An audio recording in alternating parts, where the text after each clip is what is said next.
mais uma etapa da nossa disciplina Metodologia Científica.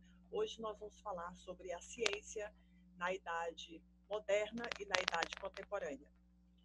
Primeiro vamos falar de algumas informações institucionais para lembrar que a nossa próxima prova, prova 2, será dia 24 de setembro, na próxima semana, quinta-feira, e esse será também o último dia da nossa prova.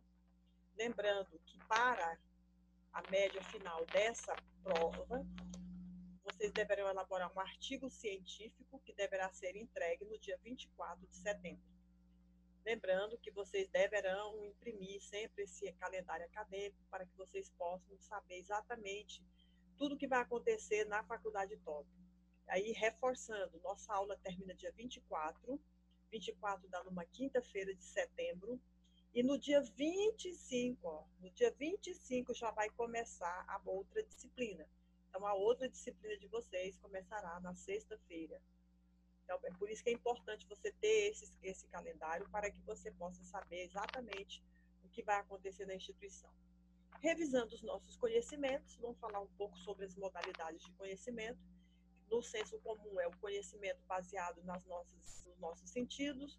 O conhecimento teológico é o conhecimento religioso, e o conhecimento filosófico é aquele conhecimento que está refletindo, criticando, questionando, analisando sobre todas as condições das ciências, da religião, da política, da economia, da administração. Então, ele reflete e questiona a nossa realidade. Em relação ao trabalho de conclusão de curso, é um texto que você vai elaborar sempre no último semestre do seu curso, e esse texto pode ser em diversos formatos. Quem vai definir o formato do trabalho de conclusão de curso é o regulamento do seu curso. Aqui na Faculdade TOP, o nosso regulamento prevê que esse trabalho seja escrito no formato de artigo científico. Resenha é um outro trabalho técnico-científico que você pode elaborar no momento em que você está avaliando, ou que você deseja avaliar uma obra. Pode ser um livro, pode ser um filme, pode ser uma escultura, pode ser uma arquitetura, pode ser uma arte, uma tela. Então, a avaliação de uma obra, quando você escreve por escrito, quando você redige um texto avaliando essa obra e apresenta isso para as pessoas lerem, esse documento é chamado de resenha. Existe um outro texto que a gente faz também no final do trabalho como trabalho de conclusão de curso, que é a monografia. Um texto que você também vai escrever falando sobre um determinado assunto. E essa monografia, ela tem uma estrutura composta de elementos pré-textuais, elementos textuais e os pós-textuais. E se você quer completar todas as etapas da educação, então você começou com o infantil, depois fez educação básica, depois fez o ensino médio, agora está fazendo o ensino superior. E se desejar, você pode fazer na sequência uma especialização, um mestrado, um doutorado e um pós-doutorado. A ciência na antiguidade. Então, na antiguidade, tanto o conhecimento filosófico como o conhecimento científico, eles estavam interligados porque eles estavam procurando respostas para determinados problemas que existiam na nossa realidade, só que essas descobertas era para contemplar o universo. Elas não tinham uma utilidade prática, essas descobertas. Portanto, as principais características da ciência no período antigo é a contemplação e a cosmologia. Já na Idade Média, com o avanço do cristianismo, nós temos uma nova corrente sendo institucionalizada, que é o teocentrismo, porque as coisas, a nossa realidade, o nosso universo, passa a ser explicado a partir de um ser superior, que é o Deus. Então, na Idade Média, a ciência, o conhecimento científico, ele se desenvolve bem lentamente. Por quê? Porque o avanço do cristianismo fez com que as explicações sobre a realidade, sobre o universo, passassem a ser feito a partir de um ser superior. Portanto, as principais características da Idade Média é o teocentrismo e a alquimia. Na modernidade, nós temos que, a partir do século XV, com o crescimento, o surgimento de uma classe chamada burguesia, as concepções de homem, de ser humano, elas começam a mudar. Aquele homem que era ocioso, né, ele deixa de ser valorizado, porque o homem que passa a ser valorizado é aquele que obtém os seus recursos através da sua capacidade, do seu esforço para o trabalho. Aí, na sequência, surge, então, o sistema capitalista, a produção capitalista, com o desenvolvimento das indústrias, a produção em grande escala, e esse ser que é valorizado pelo seu esforço e pela sua capacidade de trabalho e de promover riquezas. Então, temos aí a produção capitalista. E com esse sistema, a vida ociosa dos senhores medievais deixam de ser valorizado e passa a ser valorizado o trabalho. Em oposição à riqueza que era obtida, porque você tinha uma terra, a posse de uma terra, então existe a valorização agora da produção, da posse da moeda, da posse dos metais preciosos, da procura de outras terras e de outros mercados. Então existe uma modificação na concepção de ser humano e os valores que são atribuídos à produção do período.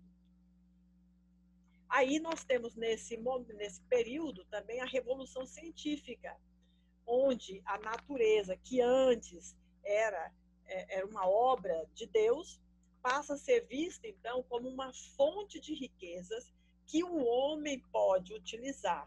E cabe à ciência auxiliar, ajudar o homem a dominar essa natureza. E, como consequência, temos aí uma busca do conhecimento se afastando cada vez mais do domínio da religião. E por isso temos 3 características básicas da ciência na modernidade, que é o racionalismo, quando afirma que o poder da razão é a única maneira que nós possuímos para podermos realizar o discernimento, a distinção e a comparação. Então, nós temos sempre uma postura crítica diante da tradição e da autoridade da igreja. Aí, a outra característica é o antropocentrismo, aí que se no pensamento medieval era Deus que explicava a realidade, as situações, então era teocêntrico e colocava então os valores religiosos como fundamento daquela sociedade. Na modernidade, a modernidade faz o quê? Faz com que o ser humano questione, verifique que ele tem capacidade de questionar o mundo e os fundamentos para que ele possa construir o seu próprio conhecimento. A outra característica da ciência na modernidade é o saber ativo. Se na antiguidade o saber era mais contemplativo, não descobriam as coisas para serem utilizadas, o ser humano, então, a partir de agora, né, ele passa a ter um posicionamento diferente. Por quê? Porque o saber vai ser obtido através da observação, através da experimentação, para que nós possamos utilizar esse saber para transformar o nosso mundo, a nossa realidade, a nossa natureza. Aí vem a Revolução Industrial. Na Revolução Industrial, então, percebe o quê? Uma integração, uma associação entre o conhecimento científico e a tecnologia. Então, a ciência contribuindo para desenvolver novas tecnologias que serão utilizadas para solucionar problemas técnicos, problemas produtivos. Então, nós temos que a ciência se pauta por um conhecimento caracterizado pela certeza. O resultado é útil para um determinado público, uma determinada organização. Então, a maioria das invenções desse período, ela teve conotação comercial, confirmando a tese de que a ciência é uma importante força produtiva. Então, nesse período do século XIX, nós temos o desenvolvimento do telefone, da lâmpada elétrica, do motor a gasolina, do termômetro, e são instrumentos que a ciência contribuiu, que o conhecimento científico contribuiu para que fossem desenvolvidos e que esses instrumentos, esses equipamentos também foram úteis, são úteis para melhorar a qualidade de vida do indivíduo, do ser humano. Aí nós temos no século XX e o século XXI, nós temos aí que a ciência passa a ser considerada mais probabilística, porque a gente está trabalhando com a ideia do provável. Ou seja, isso é regido pelas leis da probabilidade, que é um conhecimento que está passível de erro. Então, nós temos que a ciência do século XX, principalmente do século XXI, ela tem que conviver com a ideia do quê? Do imprevisto, do acaso. E ela, portanto, ela deve procurar compreender essa realidade de forma sistêmica, de forma integrada, organizada, e não apenas de forma mecanicista. Isto é, ela deve compreender o mundo não como uma máquina em que as peças podem ser trocadas, mas por uma visão de um mundo que perceba a inter-relação que deve existir entre as partes. Portanto, nós podemos dizer que a ciência moderna e contemporânea tem como características o racionalismo, o saber ativo e o pragmatismo. E o foco da ciência moderna mudou radicalmente em relação à ciência antiga e medieval, pelo fato de a ciência moderna e contemporânea procurar resolver problemas práticos e estarem desvinculados da religião e da moral. Então, a ciência hoje precisa conviver com o acaso e o imprevisto, e, ao mesmo tempo, trabalhar de forma sistêmica, integrada.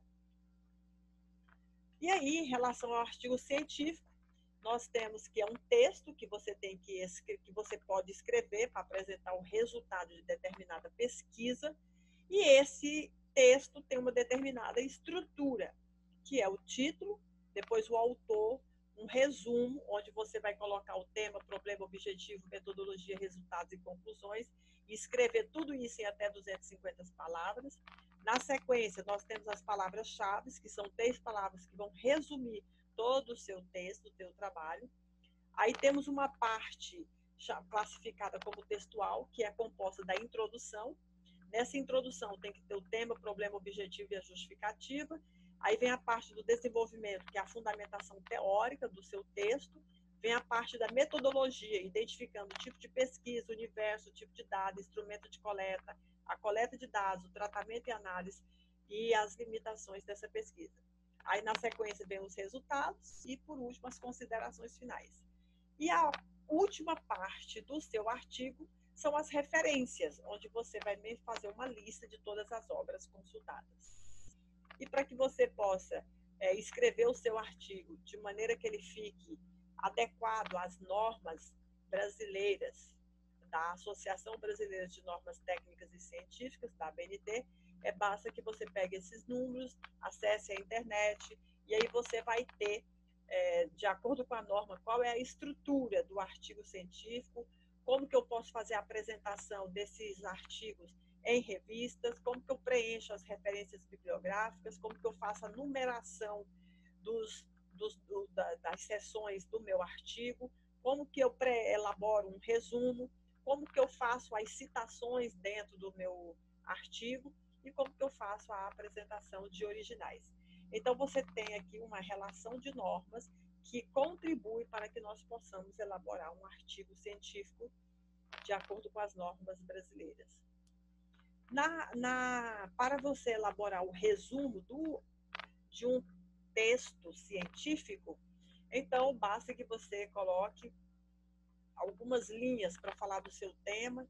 Na sequência, você mostra qual foi o problema pesquisado, aí quais são os objetivos que você estabeleceu para esse trabalho, qual a metodologia que você utilizou para desenvolver essa pesquisa, quais os resultados obtidos e qual foi a conclusão. Terminou o resumo, aí você vai escolher 3 palavras que possam identificar tudo que você desenvolveu nesse trabalho científico. E nós temos que, para que nós possamos elaborar um artigo, significa que você já fez a pesquisa, porque o artigo já é o resultado final de uma pesquisa que foi realizada. Então, é necessário que você tenha um projeto de pesquisa que você vai transformá-lo agora no seu artigo científico. Então, o tema, problema, o objetivo e a justificativa do projeto, eles vão virar um capítulo chamado Introdução no artigo. O referencial teórico do projeto vai ser também um referencial teórico do artigo. A metodologia do projeto também vai ser a metodologia do artigo, só que os verbos no passado. E aí, no artigo, você vai acrescentar um capítulo chamado Resultados e considerações, e outro capítulo chamado Considerações Finais. E as referências do projeto também devem ser as referências do seu artigo científico. Então, você percebe que, elaborando um projeto bem feito, você tem praticamente um artigo bem elaborado dentro dos aspectos teóricos, faltando acrescentar só os 2 capítulos, que é o dos resultados e das considerações finais. Aqui é uma outra maneira de você verificar o que tem no artigo, no projeto, e esses elementos do projeto, eles serão transformados em que elementos do artigo, para que você possa fazer a correlação. Os modelos de artigos estão na nossa plataforma, para que você possa consultar. Esperamos que vocês respondam a pergunta do fórum, respondam as tarefas online, o enquete, execute o seu projeto e preencha a nossa tabela seguinte, com o título do seu trabalho, comece a elaborar o seu resumo, defina as palavras-chave, coloca o seu nome, faça a introdução do seu artigo, faz a revisão de literatura e a metodologia, para que nós possamos, nas aulas seguintes, mostrar o resultado e as considerações finais. Assim, espero encontrar vocês no próximo momento e bons estudos!